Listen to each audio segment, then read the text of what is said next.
Hello friends, welcome to Kajal Basak mini blog. বন্ধুরা চলে এলাম একটি নিউ ব্লগ নিয়ে। ক্রিসমাস চলছে, আজকে তো 26 ডিসেম্বর। তো বন্ধুরা জানি তোমরা এদিক ওদিক ঘুরছো, পিকনিকে যাচ্ছ।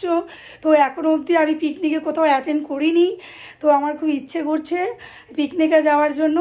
তো বন্ধুরা তো চলো আজকের সকালটা আমি কিভাবে শুরু করলাম পুরো আপ টু ডেট দেবো। চলো। বাসি বিছানার অবস্থাটা কি, তো আমার কাজের লোক এসেছিলো, কাজের লোক এসে মোটামুটি সব কাজগুলো করে দিয়ে চলে গেছে। কিচেন ক্লিন, এই যে দেখতে পাচ্ছ কিচেনটা পুরো ক্লিন করে দিয়ে গেছে। ওভেন টোভেন নিচে দেখো পড়ে গেল থালা। তো বাজারে গেছিলাম, বাজার থেকে কি নিয়ে এসেছি সেটাও তোমাদেরকে দেখাবো। আগে চাটা খেয়ে নিই, চলো। এই যে চা, এই যে আদা ছেঁচুনি, এই যে আদা, একটু চা খেতে হবে। বন্ধুরা এই যে আমার মাম্মান খাবে, কি বসে পড়েছে দেখতে পাচ্ছ।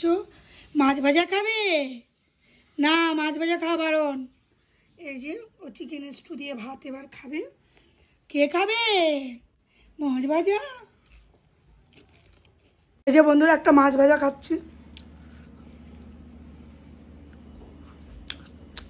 কার কার মাছ ভাজা পছন্দ?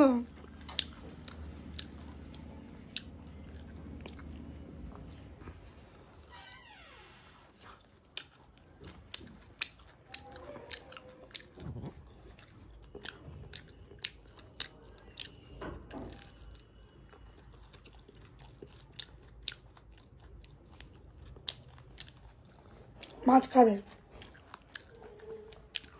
তো চলো বন্ধুরা মামানকে খাইয়ে দিই। আমি এখনও রান্নাবান্না করছি। এখন কটা বাজে তোমরাই বলো। এখনও রান্নাবান্না চলছে। বাটা মাছ, ফুলকপি আলুতে বাটা মাছের ঝোল করেছি, আর বাঁধাকপির তরকারি করছি চিংড়ি মাছ দিয়ে।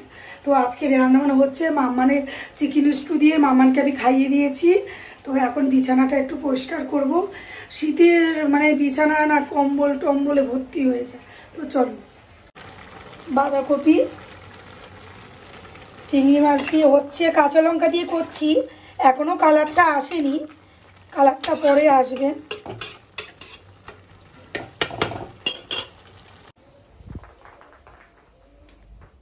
এই যে বিছানাটা পড়ে আছে ওরকম, এই যে নিচে জামা আমাকে একটু গোছাতে হবে। এখানে কাঁচা জামা, চারিদিকে কাঁচা জামা ভর্তি। আর এই যে দেখতে পাচ্ছ বন্ধুরা ফুলকপি আলু ধনেপাতা দিয়ে ঝোল করেছি। আর এই যে আমার মামানের চিকেন স্টু। মামানের ভাত খাওয়া হয়ে গেছে। তো আজকে বেশি ঝামেলা করলাম না, এমনি এখনই বেজে গেছে 2:20। দেখতে পাচ্ছ কখন আমি স্নান করব ভগবান জানে। রান্না হচ্ছে, এদিকে দেখো বিছানার কি অবস্থা। ছেলে তো কি বলবো বন্ধুরা, ছেলে ঘুম থেকে উঠবে সে 1টা-1:30, এই জন্য ওর বিছানাপত্র আমি গোছানোই হয় না, বুঝলে।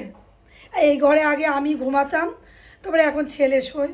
করবো ঠান্ডা গরম জল, এই যে গিজারের জল পড়ছে দেখতে পাচ্ছ, গিজার। স্নান করবো এবার ঠান্ডা গরম জল মিশিয়ে। বন্ধুরা ভাত নিয়ে নিয়েছি, সারাদিন বাদে খেতে বসেছি, একটু ভাত বেশি নিয়েছি। আর এই যে ঝোল নিয়ে বসে পড়েছি, এবার আমি খাবো। বন্ধুরা এই খাওয়া দাওয়া করে এই বিছানায় এলাম। তো অনেক দিন বাদে একটা ছোট্ট ব্লগ দিলাম। তোমাদের কেমন লাগলো তোমরা জানিও। তোমরা সাপোর্ট না করলে কোনো মতেই আমি এগিয়ে চলতে পারবো না। তোমরা আমার ভিডিওগুলো দেখো, লাইক কমেন্ট করো, ঠিক আছে।